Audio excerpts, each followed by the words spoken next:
everyone, welcome to MP 360 presented by An Academy। मेरा नाम है राजुल श्रीवास्तव और आप पढ़ रहे हैं MP 360 चैनल पर मेरे साथ जीएस। सो लास्ट क्लास में हमने पढ़ा था ट्राइब्स ऑफ मध्य प्रदेश यानी मध्य प्रदेश की जनजातियां, और बस उसी क्लास का ये पार्ट 2 है जहां पर हम आगे आने वाली जो ट्राइब्स हैं उनके बारे में पढ़ेंगे और ट्राइब से रिलेटेड जो डांसेस हैं यानी मध्य प्रदेश की जनजातियां जो बची हुई थी वो पढ़ना है आज हमें, और मध्य प्रदेश के जनजातियों के द्वारा किए गए जो नृत्य थे हमें वो भी इस क्लास में पढ़ना है। लेकिन उसके पहले अन अकेडमी लर्निंग ऐप ज़रूर ट्राई कीजिएगा क्योंकि यहाँ पर ब्रांड न्यू कोर्सेज लॉन्च हुए हैं और उन सारे कोर्सेज से आपको मदद मिल सकती है आपके एमपीपीएससी और व्यापम की तैयारी के लिए, जिसके लिए आपको एक सब्सक्रिप्शन लेना होता है। और सब्सक्रिप्शन लेते समय यदि आप डिस्काउंट चाहते हैं तो आप यूज़ कर सकते हैं मेरा कोड RJ Live, जिससे आपको मिलेगा 10% डिस्काउंट एंड मेंटरशिप। स्टार्ट करते हैं हमारा सेशन। उससे पहले मैं बता दूं कि मेरी फ्री स्पेशल क्लासेस आने वाले सैटरडे और संडे अनअकैडमी लर्निंग ऐप पर अवेलेबल है, जिनका टॉपिक होगा science and Madhya Pradesh GK, तो आप उसे भी ज़रूर अटेंड कीजिएगा। स्टार्ट करते हैं हमारा आज का सेशन, लेकिन उसके पहले मैं बता दूं जो फीस है आपकी, ये 24 मंथ की फ़ीस है और इसकी फ़ीस है 8400, but if you will apply my code RJ Live तो आपकी फ़ीस हो जाएगी 7560। तो सबसे पहले हम देखते हैं कि लास्ट लेक्चर में हमने क्या क्या पढ़ा था। तो लास्ट लेक्चर में हमने मध्य प्रदेश की ट्राइब्स के बारे में पढ़ा था और हमने ये सीखा था कि ट्राइब्स एक्चुअली में होते क्या है। उसके बाद हमने देखा था कि मध्य प्रदेश मध्य प्रदेश में जो जनजातियां हैं वो किस समूह की हैं, तो ये प्रोटो ऑस्ट्रेलेटस समूह की हैं। उसके बाद हमने ये जाना था मध्य प्रदेश में 1964 में आदिम जाति कल्याण विभाग की स्थापना हुई थी और उसके बाद 1965 में इसका नाम बदलकर आदिवासी एवं हरिजन कल्याण विभाग कर दिया। ये सारी चीज़ें देखते हुए हम आगे बढ़े थे और हमने ये जाना था कि मध्य प्रदेश में कौन सी जनजाति किस क्षेत्र में रहती है। फिर हमने बात करी थी बैगा जनजाति, गौंड जनजाति। उसके बाद हमने जाना था गौंड जनजातियों के बाद हमने बात करी थी भीलों की। भील जनजाति के बारे में हर एक बात हमने सीखी थी और फिर हमने बात करी थी बैगा जनजाति के बारे में। बैगा जनजाति कवर करके हमने कोरकू जनजाति कवर कर लिया था। कोरकुओं के बारे में हमने हर एक चीज़ सीख ली थी। फिर हम बढ़ चुके थे कोल जनजाति के बारे में भी काफ़ी कुछ जाना था। फिर भारिया, सहारिया, पारथी, ऐसी सारी जनजातियां हमने कवर कर ली थी। उसके बाद हमने अगरिया जनजाति और पनिका जनजाति कवर कर ली थी। आज के इस क्लास में हम शुरुआत करने जा रहे हैं पनिका जनजाति से। जब भी हम बात करते हैं पनिका जनजाति की तो ये पारधी, सीधी और तथा शहडोल जिलों में निवास करते हैं। ये द्रविड़ प्रजाति के सदस्य हैं, यानी आप कह सकते हैं कि जो पनिका जनजाति है ये भी दूसरी जनजातियों की तरह द्रविड़ियन ही है। और ऐसा कहा जाता है कि जो संत कबीर जी थे इनका जन्म जल में हुआ था। कहाँ पे हुआ था? जल में हुआ था। और वो एक पनका महिला द्वारा पाले पोसे गए और इसी के कारण से इसे पनिका, जो इसमें जो कम संख्या वाले लोग रहते हैं वो पनिका कबीरपंथी कहलाते हैं और ये कबीरा भी कहलाते हैं, यानी पनिका जनजाति के जो लोग रहते हैं उन्हें कबीरा भी कहा जाता है। जो पनिका जनजाति के लोग रहते हैं ये मांस, मदिरा इत्यादि का परहेज करते हैं, मतलब ये मांस वगैरह नहीं खाते। पनिका जनजाति के बारे में कुछ और बातें जानते हैं तो इसमें 2 वर्ग होते हैं और जो दूसरा वाला वर्ग होता है उसे शक्ति पनिका कहा जाता है। ये दोनों ही वर्ग होते हैं, इनमें विवाह संबंध नहीं होते, मतलब पनिका का एक वर्ग दूसरे वर्ग में विवाह नहीं कर सकता है। इनमें गोत्र और टोटन, इन सारी चीज़ों को प्रधानता दी जाती है और धुरा, नेवता, परेवा आदि ये सारे कबीरपंथी पनिकाओं के धर्मगुरु मती कहलाते हैं।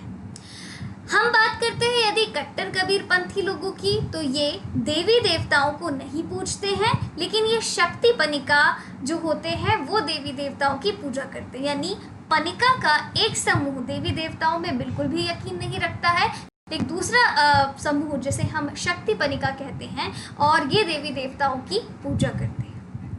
कबीरा पनिका की बात करें तो यहाँ महिला और पुरुष श्वेत वस्त्र पहनते हैं, मतलब ये लोग सफेद रंग के कपड़े पहनते हैं और गले में कंठी धारण करते हैं। पनिका जनजाति के जो लोग रहते हैं ये कपड़ा बुनने और ऐसे सारे कार्य करते हैं।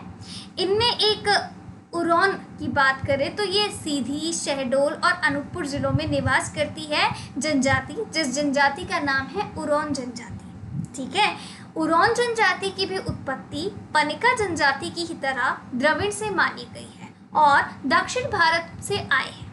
ठीक है, जो उरौन जनजाति के लोग रहते हैं ये खेती करते हैं। जैसे पनिका जनजाति के लोग क्या करते हैं, कपड़े बुनने का काम करते हैं, वैसे ही उरौन जनजाति के लोग खेती का काम करते हैं। इनका जो मुखिया होता है, ठीक है, उरौन जनजाति का जो मुखिया होता है उसे महतो कहते हैं और जो पुरोहित होते हैं वो बैगा होते हैं। इनमें एक पराह राजा होता है जो क्या करता है, यदि उरौन जनजाति के लोगों में आपस में झगड़ा हो जाता है तो ये पराह नाम का राजा उन झगड़ों को निपटाता है। इनके युवाग्रह को धूम कोरिया कहा जाता है। ओके, चलिए अब उरौन जनजाति जिन त्योहारों को मनाती है उसमें शामिल है सरना पूजा, कर्मा पूजा और कुलदेव की पूजा। इसके अलावा सरहुल, कर्मा, कुडिया, डंडा विवाह, बधू मूल्य बुंदे, राजी बाजी बंधवा, स्वयंवर ढुंगू, ये सारे विवाह इनमें प्रचलित हैं। और सरहुल, कर्मा और कुडिया नाम के ये जो नृत्य हैं ये भी काफ़ी ज़्यादा प्रचलित हैं। एक और बात ये है कि उरौन जनजाति हो या पनिका जनजाति हो, दोनों में ही सगोत्र विवाह नहीं होता है और साथ में कुरुख खैरबार बोली का इस्तेमाल करते हैं। चलिए अब हम बात करेंगे यहाँ पर हमारी अगली जनजाति जो है खैरबार जनजाति। खैरबार जनजाति मुंडा जनजाति समूह की एक प्रमुख जनजाति है और इनका मूल स्थान खरियागढ़ जो कि कैमूर पहाड़ियों में स्थित है उसे ये अपना मूल स्थान मानते हैं और यहाँ पर ही हजारीबाग जिले तक ये पहुँच चुके हैं।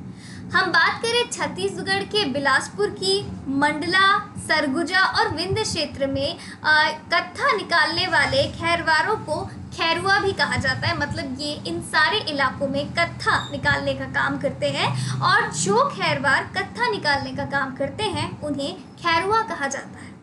खैरबान कत्था निकालने के अतिरिक्त वनोपज, संचय और मजदूरी का काम भी ये लोग करते हैं। इनके प्रमुख नृत्य जो है, अब हम बात करेंगे, सारी जनजातियां हमारी यहाँ पर कवर हो गई हैं और कुछ प्रमुख आदिवासी नृत्यों के बारे में बात कर लेते हैं। ये इम्पोर्टेंट ट्राइबल डांस हमारे एग्जाम्स में कई बार पूछे जाते हैं। तो सबसे पहले हम बात करते हैं यहाँ पर कर्मा नृत्य की या कर्मा डांस की। ये मंडला जिले के आसपास के क्षेत्र में होता है और इसे गौंड और बैगा आदिवासी करते हैं। ये क्यों करते हैं कर्मा नाम का नृत्य? तो ये देवताओं को प्रसन्न करने के लिए करते हैं। विजयदशमी के अवसर पर, विजयदशमी से लेकर वर्षा ऋतु जब तक नहीं आ जाती है तब तक ये इस नृत्य को करते हैं। ठीक है, अब ये जो कर्मा डांस होता है इसमें स्त्री और पुरुष दोनों ही भाग लेते हैं और बैगा आदिवासियों द्वारा विवाह के अवसर पर बारात आगवानी के लिए ये सारा कुछ किया जाता है। चलिए अब इसमें क्या होता है, जो वर पक्ष होता है ये हाथी बनकर चलता है। क्या चलता है? हाथी बनकर चलता है। हम बात करते हैं हमारा अगला नृत्य जो है दशहरा नृत्य, भगोरिया नृत्य और हुल्की नृत्य। देखते हैं दशहरा नृत्य में क्या होता है। तो जो बैगा आदिवासी होते हैं ये दशहरा त्योहार नहीं मनाते, लेकिन ये विजयदशमी से प्रारंभ होने के कारण इस नृत्य का नाम दशहरा नृत्य पड़ा है। मतलब वो दशहरा तो नहीं मनाते, लेकिन हाँ इस नृत्य को विजयदशमी के टाइम पर करा जाता है। दूसरा नृत्य है भगोरिया नृत्य। मध्य प्रदेश के झाबुआ और अलीराजपुर क्षेत्र में निवास करने वाले भीलों का जो नृत्य है उसे भगोरिया नृत्य कहते हैं। भीलों के द्वारा लगाया गया हाट भगोरिया हाट है और यहीं पर होली और अन्य अवसरों पर युवक और युवतियां दोनों ही इस भगोरिया नृत्य को करते हैं। अब बात करते हैं हम हुल्की नृत्य की।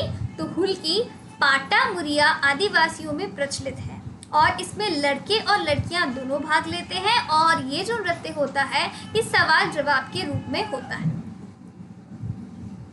अगले जो नृत्य है वो है थापटी, शैला, अटारी और डंढल नृत्य।